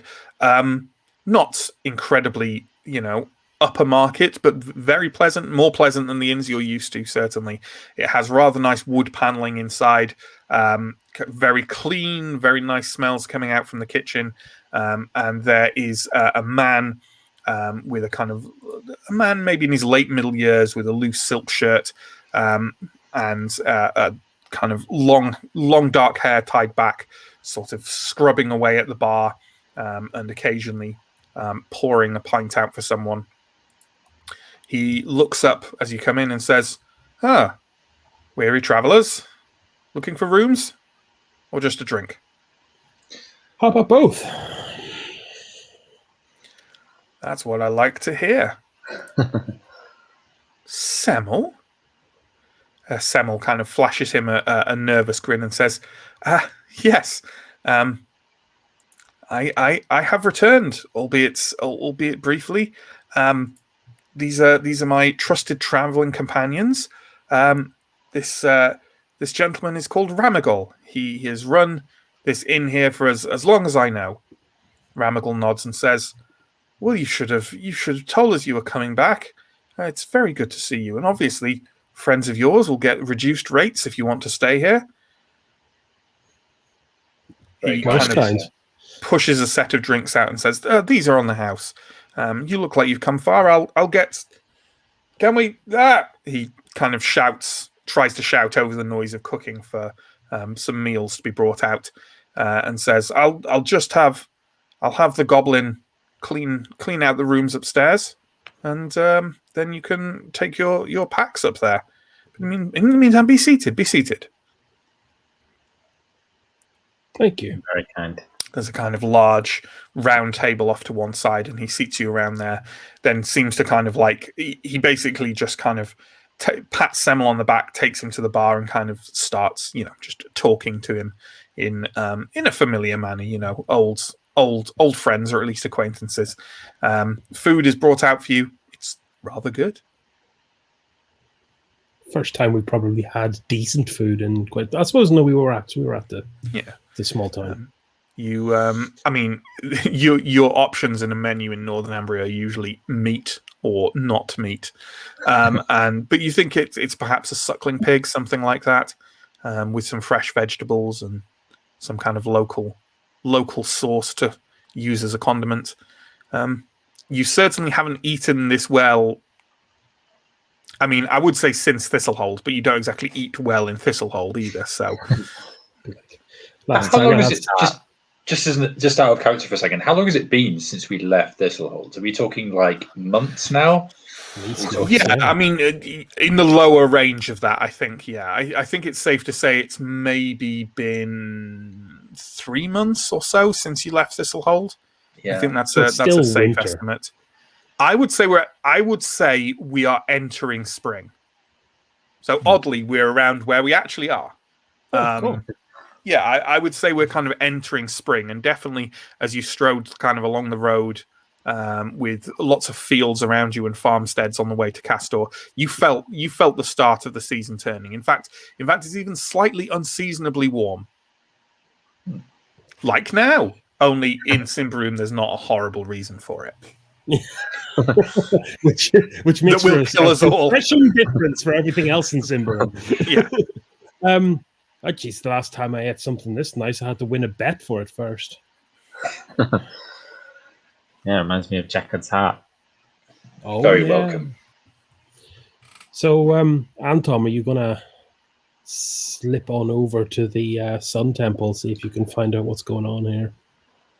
Let a man enjoy his food first, but yes, I will do that straight away as soon as we're We need finished. to take what moments we can to make our plans. Goodness only knows what's going to be bearing down on us in a few days' time. Definitely seems to be some kind of something going on in this town.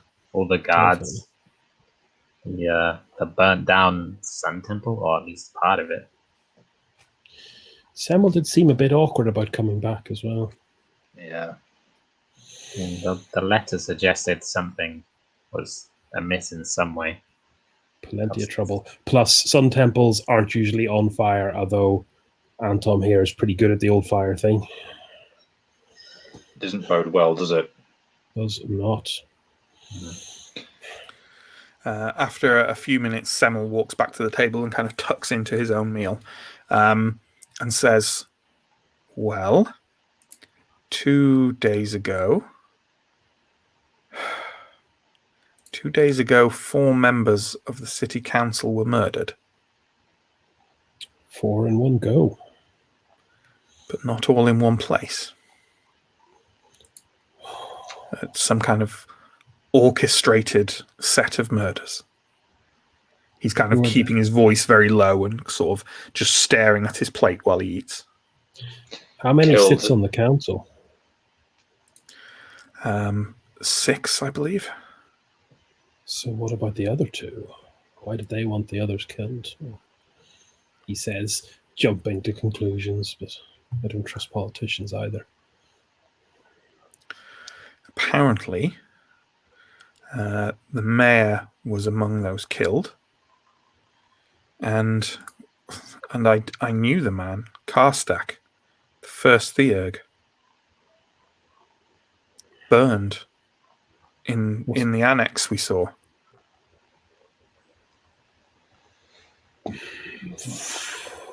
By Prios, that is sad news. Nasty business. A priest burned in a temple is not good news. He did not know where or how we could contact Dada, but he did say to talk, as the guard did, to Father Balago, who's now the chief sun priest of the Sun Temple here. So that's on you, Anton. I can do that. The extra guards are beginning to make more sense. They are a bit, but why 2 separate groups? Do we know if the 4 councilmen were killed simultaneously, or over a day, or I don't know. Hours? Ramagol seems to think it happened all in one night, but he doesn't know any more than that. Okay. Does that explain the presence of the guards with the? Oh, actually, I don't think I've seen. I don't think I was. No, and I don't think the others witness. mentioned that they'd seen that. So Well, I did there with the two different groups. But sure, yeah. yeah. I don't know. I mean, something like this happens. You'd bring the troops in, or at least something. Word would have got to Yindaros already. What did you say? 3 days ago? Maybe not. Maybe not. I mean, I suppose it entirely depends on what the new mayor wants to do about it. For all I know, the Duke hasn't even been told yet. Yeah, I've been told he doesn't care too much either way about these kind of affairs. Do you know much about? I would mayor? like to retcon something there. There were 7 members of the council. Okay, 7 and 4 were killed. Correct. 3. Do you know much Okay. about the new mayor? No, apparently someone on the council has taken the position. So one of the 3 survivors. I'd love to know a bit about those 3 survivors. But Anton, maybe you can. Yeah, I will go. And how does a Theurg become a mayor anyway? The Theurg wasn't the mayor. No, originally you said the first Theurg was the mayor, wasn't it? No. Okay.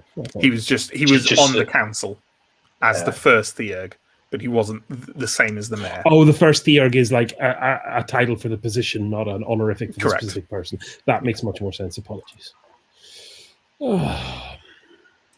Sleep on it.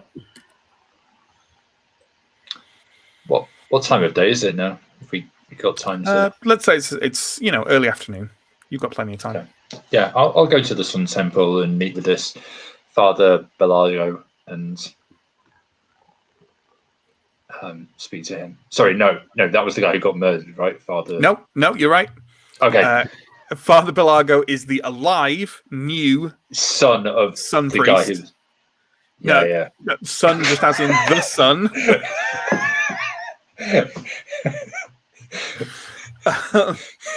So with mustard in the library with the candlestick. So let us recap what we know, or do not, as the case may be.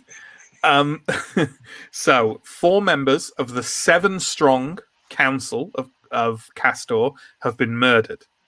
One of them was the mayor. Another one was called Karstak and was the first Theurg of the local Sun Temple. Their replacement is called Father Belago, who is now the head sun priest of the local temple and is the person who it's been recommended that you talk to. John randomly asks, I don't know, do Theurgs have a vow of celibacy? No, they do not. Yes. But as I said, sun as in the sun as in Prios, they're not the sun priest because of the priest's son, who's also a priest. There's no sons. There is a son, but there is no son. sons. Everything makes perfect sense. Oh. So I've got it. I've got to go and meet my dad at the Sun Temple. That's right. Yeah. If by dad you mean Prios, father of us all. What can we be doing now while we send Anton away? Ask Guy.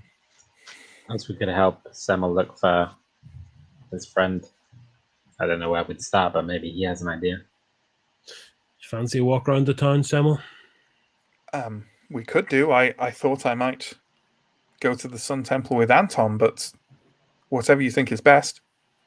I just think Anton might curry more favor if he goes alone, given he's a man of the cloth, and certain conversations might be a little easier.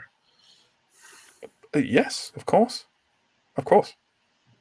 Perhaps we could take a wander of the streets. Yeah, maybe we'll do a lap, and Anton, you do your best. Okay. Do. Shall we? Let's go with Anton first, shall we? So, Yeah, let's strip Chris and Sam off stream for this one. It's been a while since we've done the whole separating thing, isn't it? Oh God, we're half a screen each. Shall we? Oh, that's better, isn't it? I don't want to be looking at Mike's big face. Yeah, you walk out onto that kind of main north-south road of Kastor and back up north towards the Sun Temple. The doors to it are thrown open as they typically would be. There doesn't seem to be any kind of service or ceremony going on. But you can see that kind of ruined, burned annex it's actually notable that it's has only kind of a couple of guards, rather bored guards, standing by it. And the rest, there are some people going in and out of the Sun Temple as there would normally be. Yeah, I presume that I can just make my way inside without being stopped by the guards. Yeah, absolutely. People are just going into the main Sun Temple, I'm assuming. Into the main Sun Temple. Not the burning wreckage of the annex. No. Well, not still burning, but yeah. You make your way inside. Sun temples all over Ambria are mostly literally the exact same design. You walk in and there is a stained glass window, a dirty, badly made one at the head of the temple, casting kind of orange and red and yellow light that is illuminating the center of worship. You can see that scattered around are a number of kind of novices of the church and a number of normal everyday folk praying and maybe talking to one of the novices or the other, moving between them and seemingly kind of like just checking in on everything is an individual wearing the robes of a first theurg of a temple. He is a relatively young man to hold such a position, perhaps in his late 20s or early 30s. He's somewhat plump and kind of slightly flustered looking and has sort of a shock of prematurely greying hair. But he seems to be kind of wandering between people and checking in on them. Okay.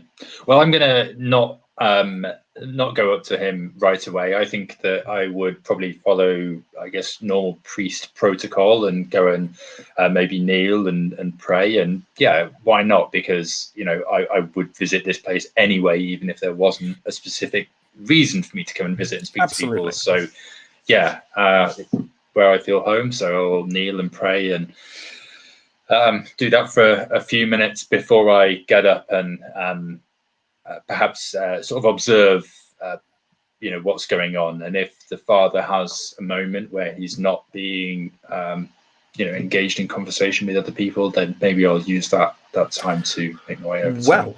Well, you don't even need to try and get that time from him. As you are kneeling and sort of you're there for a couple of minutes making your prayers, you sense someone kind of kneeling next to you and praying along. Are you praying vocally? Yeah, I think maybe I am actually. Yeah. They join in with your prayer, with your rhythm and cadence specifically, which definitely clues you in, even if you have your eyes closed, that it is a member of the clergy praying alongside you. The fact they so seamlessly fit in with the rhythm of your praying. And then as you come to the end of your prayer and open your eyes to stand up, it is the first theurg next to you, Father Belago.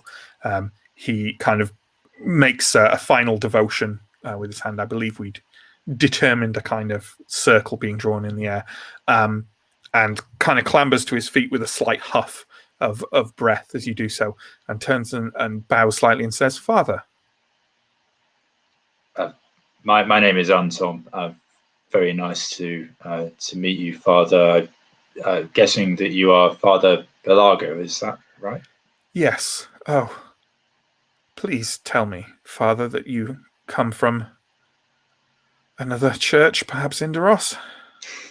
I'm afraid to say that I have not, and I have heard in passing about the tragedy that has befallen this place, and unfortunately, I'm not here to in any capacity to sort of fix anything there. But I was passing through this fine town, and I wanted to obviously pay my respects to our Lord, but also to help in any way that I could.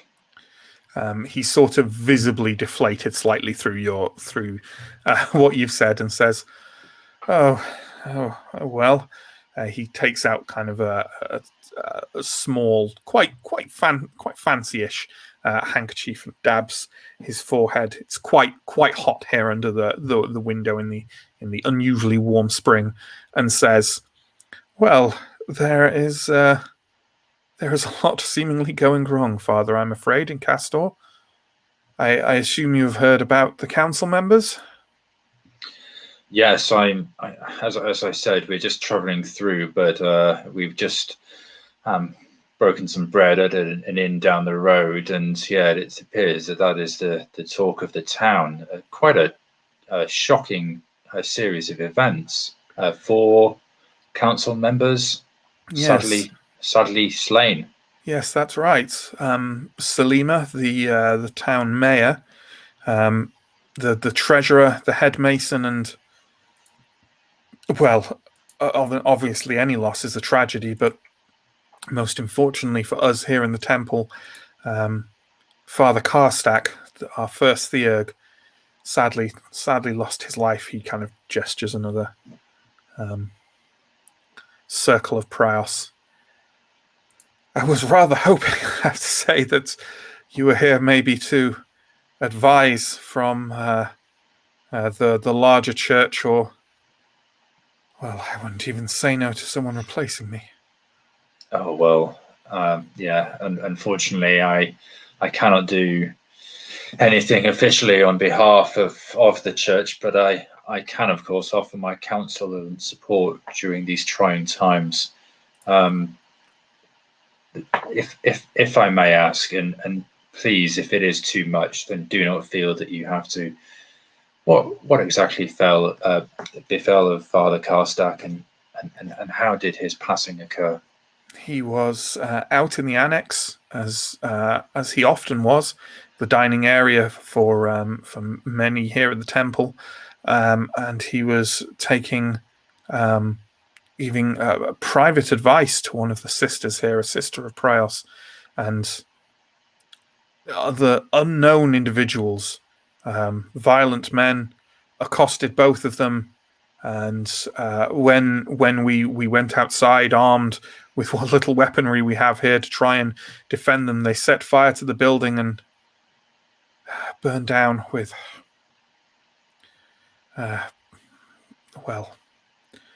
with their assailants, and poor Father Karstak and Sister Dada inside.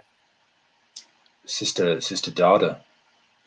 Yes, a sister of Prios here at the Sun Temple.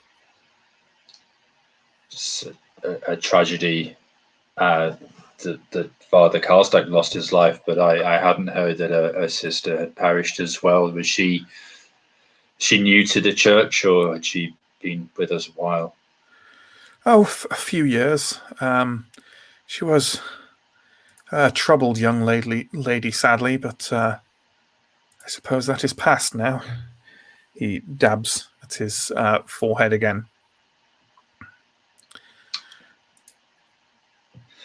Very, very upsetting news, and in a city like this, the rumors, abound after terrible events.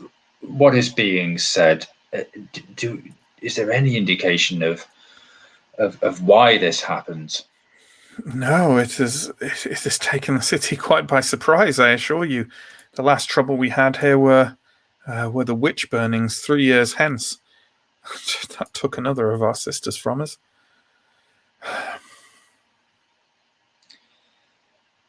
I mean, somewhat.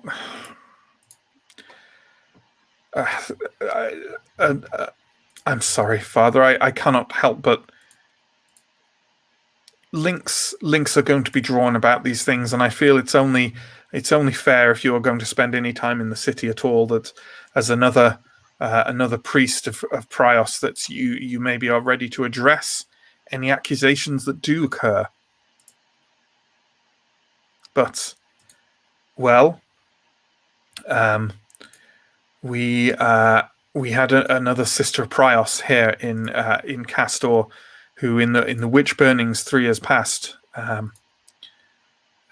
yes, Garala, she was accused, I am assured, rightly, of hideous, abominable, magical acts, along with four lowborn individuals, and all of them were well burnt outside the city walls. Some passing witch hunter fellow was accosted to preside over the trial. Baumello, his name was. I see. And after that, well, Darda's ongoing state of mind was most unfortunate. Despite the support of Father Karstak, she made plenty of poor choices. Her fascination with death did not help. And now they're both gone. I would not normally share these rather intimate details of the Sun Temple with you, but I fear the witch burnings are still fresh in many people's minds, and I do not wish it thought that somehow, this death of Darda's is linked to Garala's. I would not want it said that perhaps she was guilty of the same things. It is true she never seemed happy being a priest. She preferred dwelling down in the catacombs with the dead, if truth be known. But I swear, a good woman, and no malice or corruption in her heart. And was she... forgive me, Father, for asking this wicked question, but was she slain on purpose, or was she merely I fear a collateral in the fighting that took place? With the deaths of the other council members, I fear for poor Darda it was simply the wrong place at the wrong time. I thank you for your explanation, and I greatly appreciate you telling me as much. And you are right that the effects of the church, the effects of these events could tarnish us all. So, yeah, we must work together to solve these problems. Tell me, Father, for your own safety, are you being well protected in this position now? I'd like to think so. Several of our novices have some small ability with weaponry, and I do not think the sentiment of the townsfolk is against me. For the moment, I suppose technically I have a duty on the town council, but I am not paying any close attention to it, to be honest. If someone wishes to eliminate the leaders of the city, well, they may have to look elsewhere, because I'm simply too busy trying to repair the damage that has been done with the death of Father Karstak. The implications for the local community, the worshippers here. I simply wish to take care of my flock. And you are right to do that. And my advice, my unsolicited advice to you, would be to go nowhere near the council meetings until you've had word from the higher ups in our church. I assure you, Father Anton, even if I did want that, I would simply not have the time at the moment. But it is a great comfort to know there is another priest of Prios here to seek advice. Do you wish to stay at the temple, Father?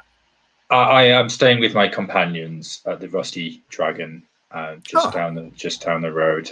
Fine establishments, from what I can tell. Nice. And I will make sure that I visit regularly for my own prayer, but also to support you and the other patrons of this fine church. Yes, well, don't let these sad, unfortunate events colour your perception of Kastor, Father Anton. It is a far more pleasant and godly place than its reputation and its history might hold. And the spring festival starts next week. Always a time of great joy for the folk here. I look forward to enjoying those celebrations and seeing the best of what Kastor has to offer. He nods and kind of I don't know what priests. I think they'd embrace priests of Prios. That seems like a a brotherly, sisterly thing to do, doesn't it? Maybe like a sort of like a half embrace, like a clasping each other's upper arms. yeah, like a formalized embrace. He does that with you, and unless you've got anything more to do in the Sun Temple itself, I suppose you'll walk out and. I think I'll probably just head back to the Rusty Dragon. Okay. As you head out of the Sun Temple, can you give me, please, a vigilant roll, and check it for -1 and -5? Okay, I roll an 8, so that is okay for both because my vigilant is 13. Fantastic. As you walk out, you notice there's a tree kind of buckling up from like the flagstones around the front of the Sun Temple are buckled apart, and a tree has reared its way out of the ground and casts kind of quite a pleasant shade as you walk out from the somewhat stifling heat inside the temple. And you notice that there is a bird, a crow, stood on the branches of one tree. It flicks its head at you briefly, and you get an unerring sensation that it's watching you in a way a normal bird might not. And you also notice that in a very unusual way, for crows don't typically have piercing green eyes. It caws loudly and flaps off into the spring sky. That's a nice omen. So let's do a camera swap, friends. So we wave goodbye to Mike for a moment, and we'll bring on Chris and Steo, please. Lovely. There we go. Revelations galore in that conversation. Ooh, spicy. I would just like to remind everyone who's been keeping up on our story, which hopefully includes the players, that if this witch burning happened 3 years ago, that should have been the real Balmello. Because, of course, his body was only adopted temporarily by Odarko about, certainly less than 6 months ago. So, yeah, just in case there was any confusion. But Balmello was a man known for, burning people when he felt it necessary. So, that should be no surprise to you, essentially. Okay, so you've strode out into the town and are now just kind of wandering around with Semmel. Is that right? Yeah, pretty much. Yeah. Okay, well let's bring that map up again and talk about where we're going to roam around and what we're going to take a look at. So Semmel essentially takes you on a little tour of the city, which doesn't take long, maybe an hour or so as you wander around it, and then you can tell me where you might want to investigate a bit more or have a closer look around. How about that? So, as I say, the Rusty Dragon is on that central north-south street, and it's about 3/4 of the way to the south of that street. And then up that rectangular building you passed on your way in is the town hall. Opposite that is the Chieftain's Bell, that raucous inn. Over to the left of there, or the west, I should say, to the west, you see where that kind of circular open area is. Inside there is somewhat not terribly grand, but still above the line of the city walls is a tower of the Ordo Magica. Directly above from where the town hall is, there is a circular building there within its own little open area. That is the bell tower. And then the entire northeast area seems to be, in effect, a kind of slum district, which Semmel informs you he has heard in recent years it's taken a great number of refugees from ongoing conflict between the barbarian tribes in southern Davakar. And that is basically... Oh, and that big red building to the north, that is the town garrison, which looks to be built around the framework of an old, quite impressive wooden fort. presumably one of the first kind of pioneering military structures here in Northumbria. Yes. So with that in mind, is there any area of that which you feel like as you wandered around you would have taken more time and kind of investigated a little bit, or that you want to go to now and spend more time in? I'm just kind of... There's an Ordo Magica tar here, Oscar. I wonder, should we test the waters to see how much it would cost us to get someone to take a look at the cursed hand? Yeah, and even the this cloak and the book that Anton has as well, maybe. Yeah, we leave... I don't know. I think that's the thing that interests me the most, might be making a call into the Ordo Magica. Yeah, I think, because we haven't really had a chance to get word back to the group. Yeah, so let's actually, I'll do this in character. Okay, the mind's made up, because if we go to the Ordo Magica, we can get them to get word to Thistlehold and tell that, give them a report that we're still alive at least.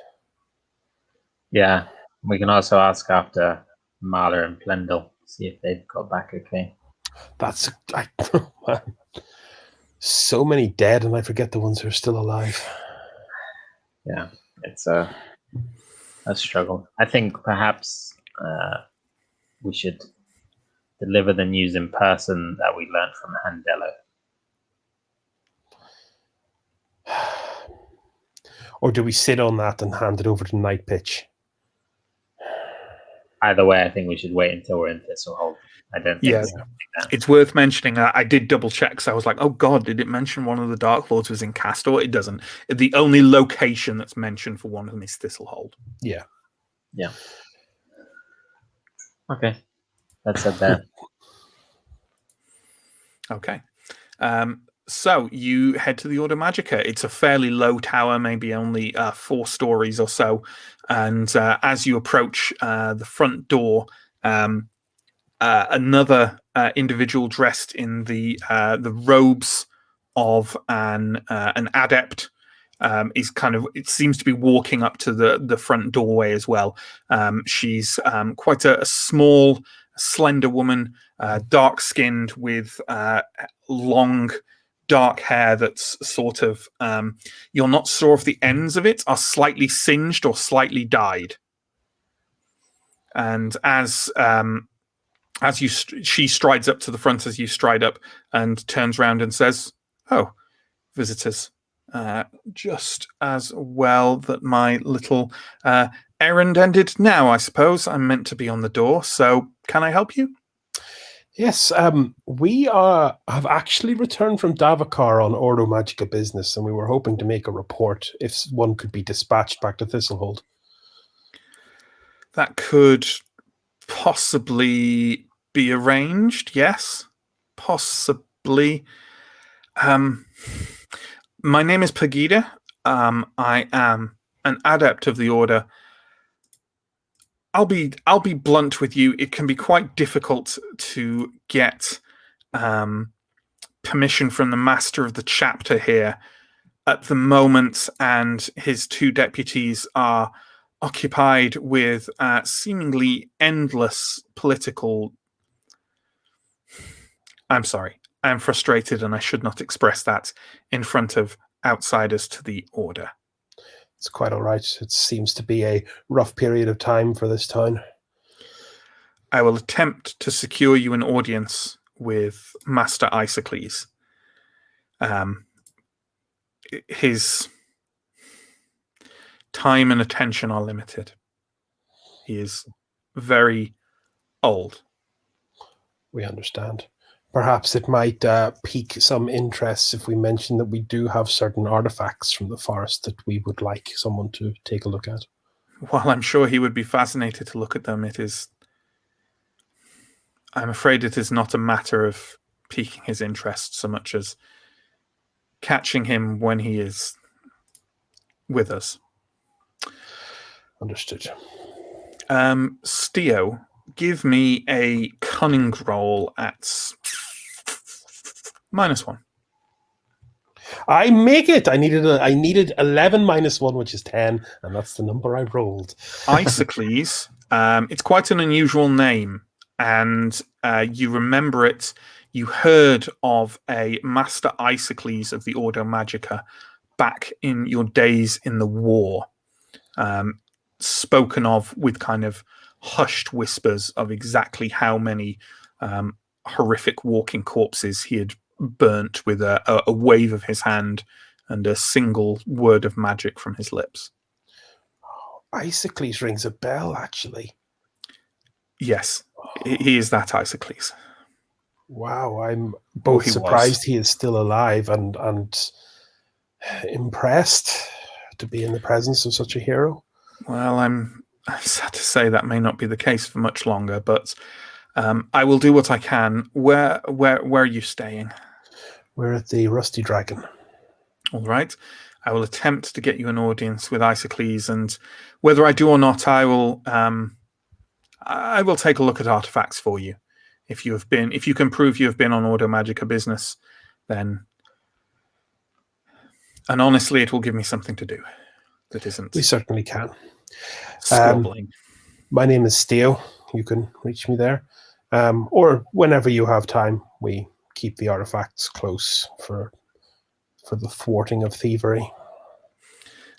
She nods and bids you good day and wanders inside the tower. Heard of this guy? Yeah. Please. The fireball. I think he was a renowned war hero and pyromancer. He is flame incarnate and has done a lot more for that war effort than I did. I am legitimately surprised he is still with us. It would be quite an honor. Yeah, when you were a young man, you heard of him in hushed tones, even before the outbreak of war. Like he is, yeah, he must be old. Wow, sounds powerful. Is there anywhere else you want to have a look around?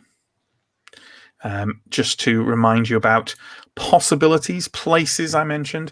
There is the slum district, which you didn't get really to have a good look around. Perhaps you could look around there and see if there's any locations within there. There is the Chieftain's Bell, which is a very bawdy seeming inn. There's the town hall, which was guarded. There's the bell tower, which you saw from a distance. The garrison, and obviously there's the Sun Temple, but Anton has headed there. Is there anywhere else you would like to check out before you? Oh, my camera has frozen. I would do a bit of a tourist trip to the bell tower.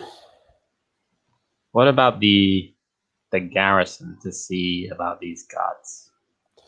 I don't think we're going to be able to learn too much by talking to them politely. I think that's going to be a trickier job. Your camera is back, but also it's frozen again. Oh god! And now I'm just blank. Something's up with your webcam. Yeah, but, you can hear me though, right? Yeah, 100%. Yeah, okay. It usually comes back after this happens.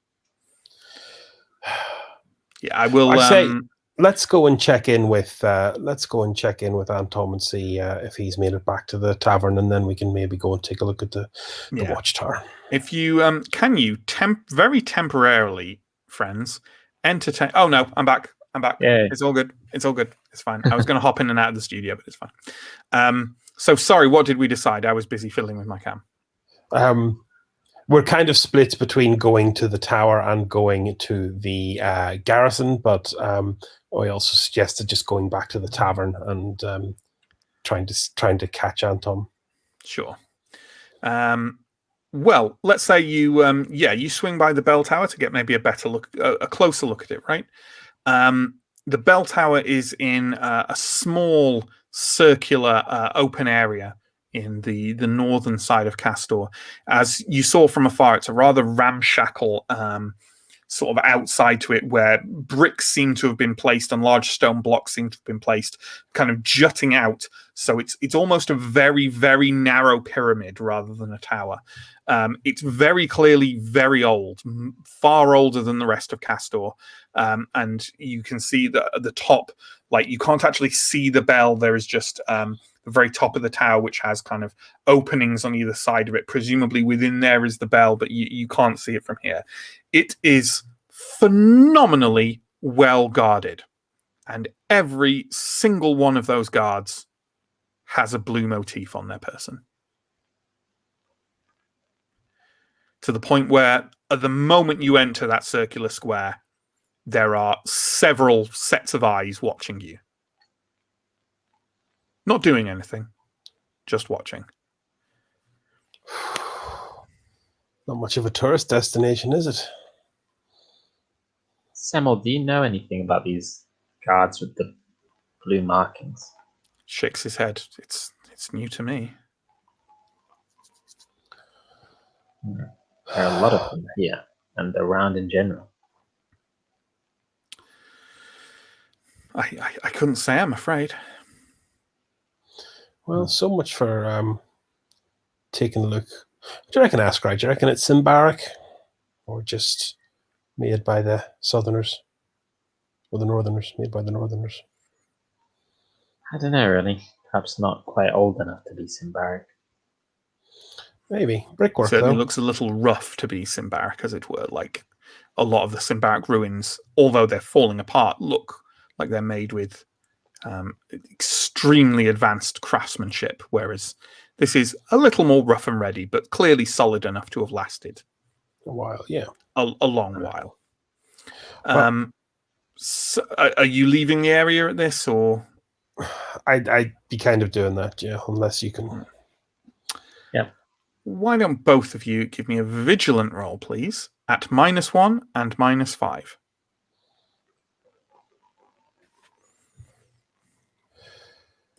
I make both. Oh my god, I don't have enough vigilance to see where vigilant is on my thing. I feel both. Ascari, as you are both, the three of you, Fons is back in the inn, are walking away from the bell tower. You notice a cat perched on a nearby sort of like a barrel where someone's maybe been collecting rainwater or is storing something. It's closed off at the top, and the cat you're fairly sure has been watching you since you walked into the area of the bell tower and is now slowly watching you leave. It also has unusually distinctive piercing green eyes.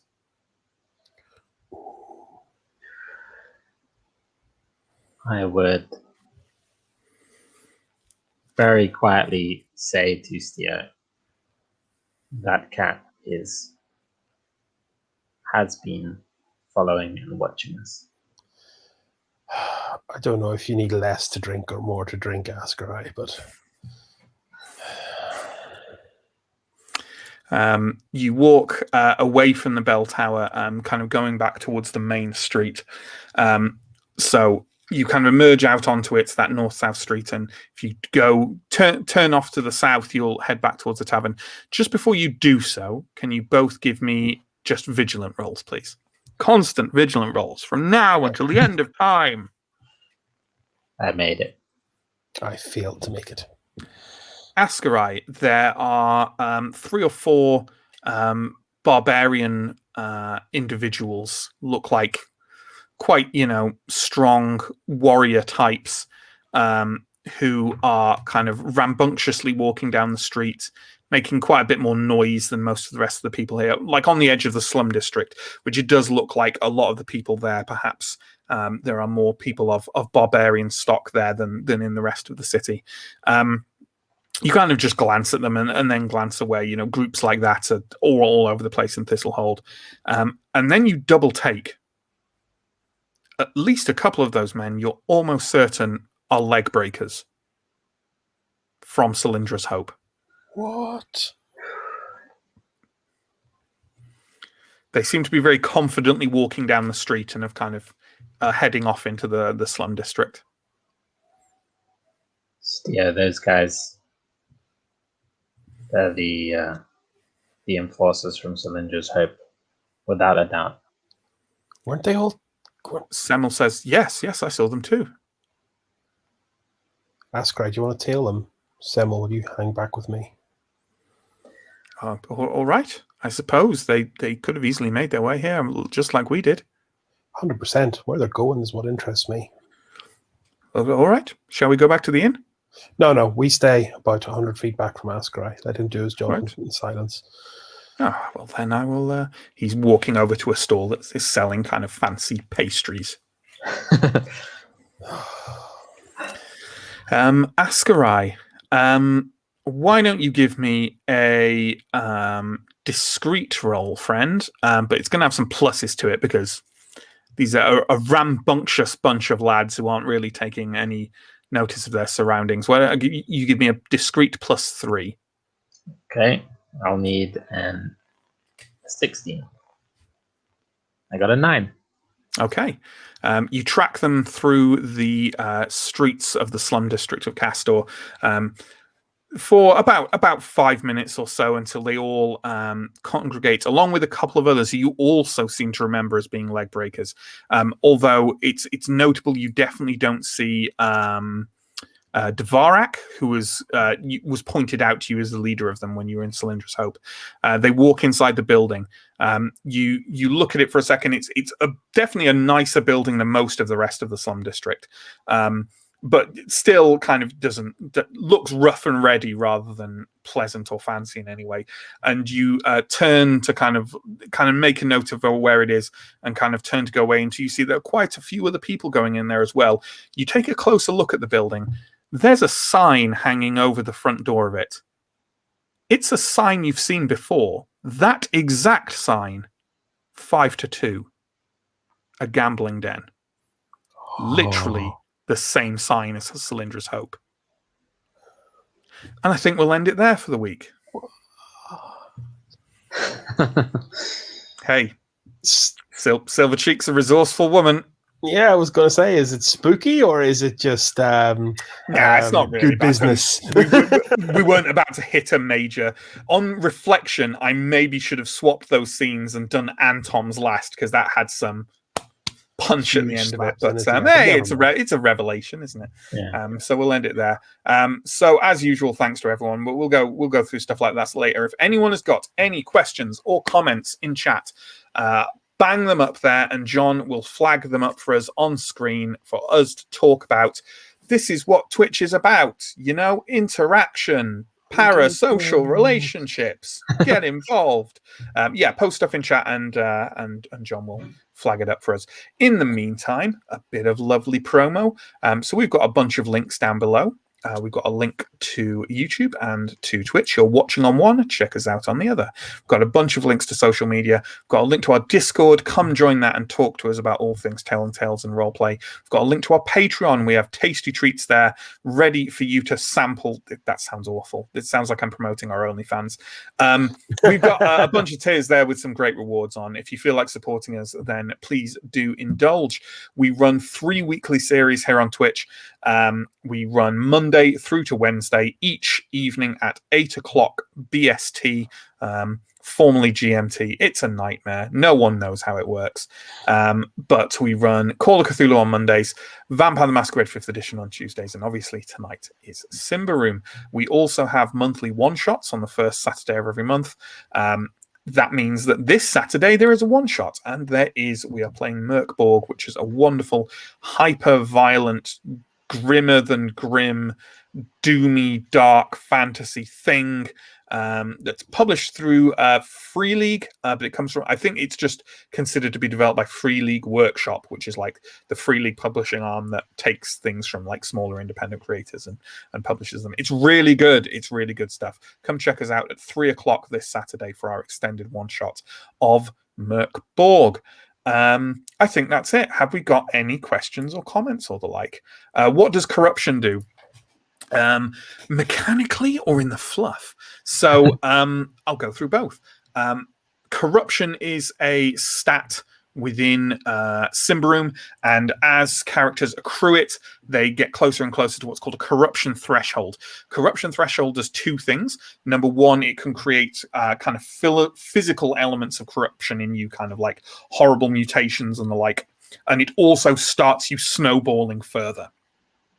Once double your corruption threshold is reached, you become a horrible abomination unto the world and unto nature, and lose your character, and they have to be put down hard because they're probably trying to eat the other player characters at the time. You usually would gain corruption by either using magical items or employing magical abilities, even if those magical abilities have come from Prios himself.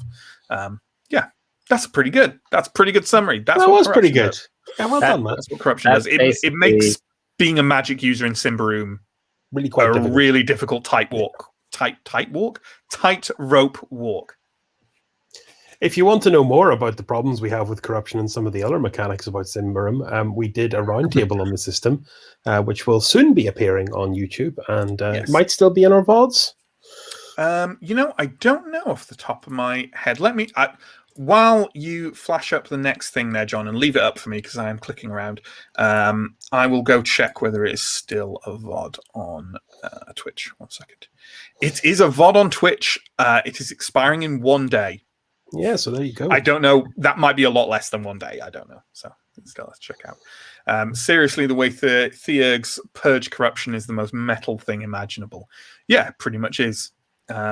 Strip yourself of sin by burning yourself in a fire. I'd just like to interject and say that the way that it was described the first time Anton did it, which I think is in the first interlude episode, was like, really kind of showcased the metalness of it, which was awesome. and also to a certain like the horror of it, right? Like a horrific thing to do, and why are you doing it? Like it is, it's one of those kind of irrational, like a kind of medieval flagellation practice sort of thing. It's just, I think that's mortification of the flesh. I think that's one of the only ways to burn off corruption as well. There aren't many. There are not many. Although, I mean, you have the other one with the Water of the Dusk as well, which was fortuitous. And is nearly empty. Is a limited supply, yeah. Is there anything else, John? Does Askarai's ring actually have magical powers, and it's just that no one's noticed? Hey, no one's ever checked. Yeah. If is it an artifact that has powers unto itself? No one's ever checked. Maybe get that adept to take a look at the ring as well. I can't now because it'll be clear that it's just I'm just doing it because chat asked if it. Yeah. No. Yeah. If only the previous Iron Pact enthusiast hadn't have been skinned and flayed and turned into chunks. Yeah, maybe Master Vernum would have been able to at least. Although if he hadn't died, also you wouldn't have the ring. Had the ring, yeah. Because although you didn't take Vernum's ring, did you? Because Adarko got that. You took the ring of the elf who Master Vernum had been friends with. So yeah. Anything else, John?